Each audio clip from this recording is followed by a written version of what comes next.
So Sean, a madman in South Florida, sent me this guitar. He made this for me. He sent me 1,000 pictures along the way. It's been really fun. So Sean runs a YouTube channel called Scar My Guitar. You've probably heard of them. If you haven't, it's worth checking out. Fun, ridiculous, cool stuff from the mind of a hilarious, wonderful, thoughtful madman. So Sean built this guitar, and so there is a lot going on, and he wants to get my first reactions and my thoughts. He's trying to make a new kind of acoustic guitar, unlike any acoustic guitar that's come before it. And so with that, as someone who I'm steeped in a lot of the tradition of acoustic guitars, I know a lot of what guitars could be, should be, ought to be, and so I just want to give my take. So before we dig in, make sure you subscribe down below. I'm Jeremy. I am the Guitar Hunter. I love guitars, and I want people to discover a deep, meaningful life full of music and friendship with guitars pretty close to the center.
Try it plugged in.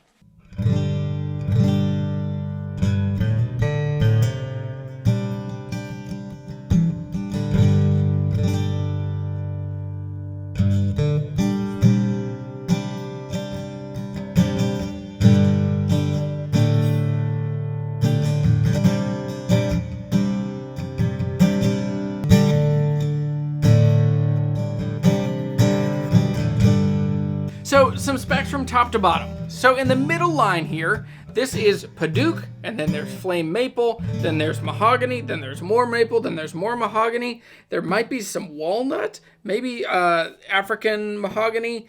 There's a lot going on here. On the back and sides, you can see there's walnut here on the sides. There's also mahogany on the back. And then if you go around to the back, this is a beautiful body on the back. Tons of flamey, really beautiful maple, and a very cool headstock.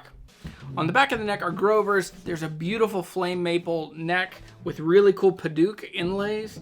I think that might be one of my favorite little details. It's so cool. The Padauk is just such a great, rich color contrasting against the really bright white maple. Because this guitar is a prototype, there are certain things that we need to do approaching it. We need to be patient, and we need to be generous. So don't get lost in the details here. What we need to see is a new kind of guitar. So there are things that make this guitar unlike anything else I've ever seen. The coolest thing is that the braces are integrated into the top and the back. Now, maybe some carbon fiber guitars have had this before, but I immediately, when I saw Sean make this first one, I knew that is a cool idea. I haven't seen that in a guitar company before, and I want to know more about it. So all of the braces are integrated. So this guitar is basically made in two halves. There's a front half and a back half, and then they're glued together. They're CNC'd out in the middle, and then with that, you're able to leave a bridge plate. You're also able to leave braces. I think it's really cool. That is an idea that I think will totally change how guitars can be made.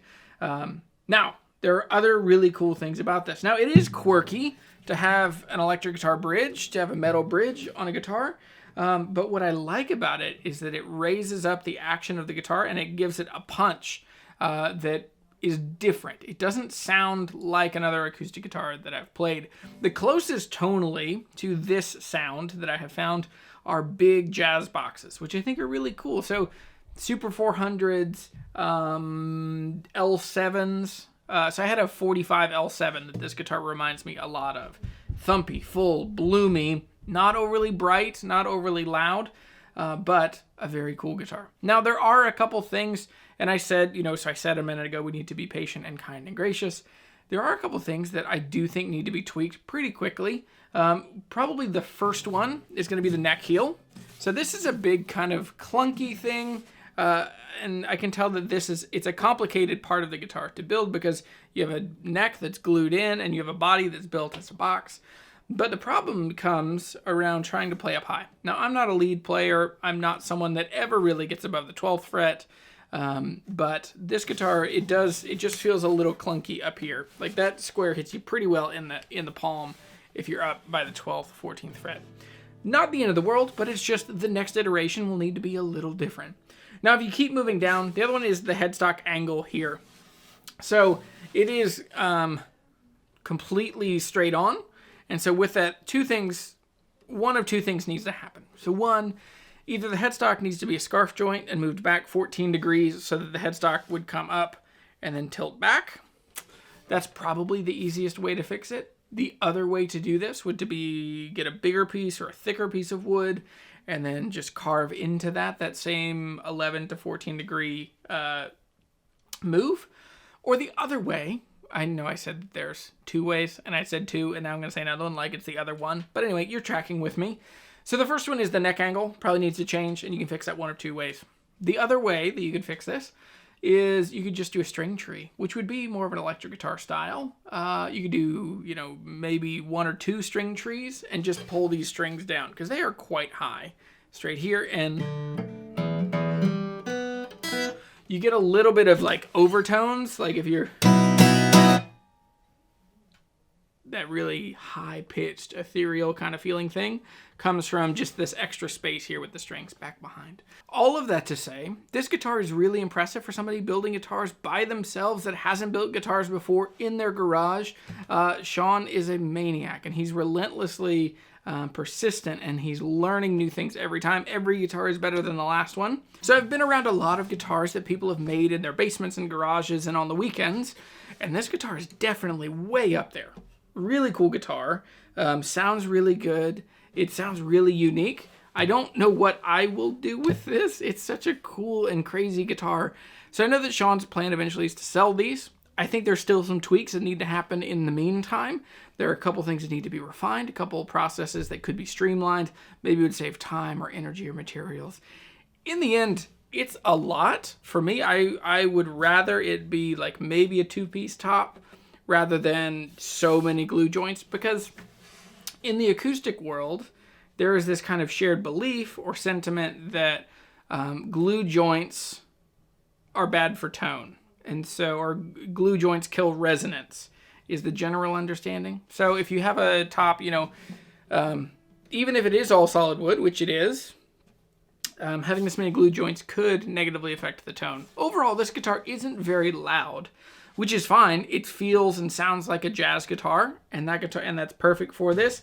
If it had a brighter and louder pickup, that'd be another really great way forward.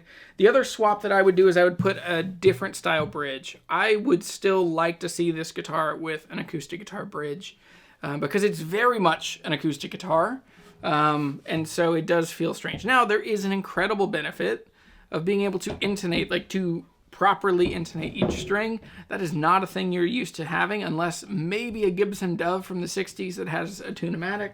Other than that, you're really kind of stuck at the mercy of the quality of the guitar builder. So Martin's never had adjustable. Gibson has had a few, but overall most acoustic guitars aren't actually that tweakable. So this is a very cool guitar. I'm very thankful to Sean for sending this to me. It will definitely hang around. We had some friends over yesterday, and this guitar got played right away, in a wall of, a Huss and Dalton and a Waterloo and a Martin and another Martin and all these cool old guitars. And this one was the first one to get picked up by my friend who's a guitar player. So that speaks a ton. So very cool, really good work, Sean. Go check out Scar My Guitar. I'll put the link in the description below.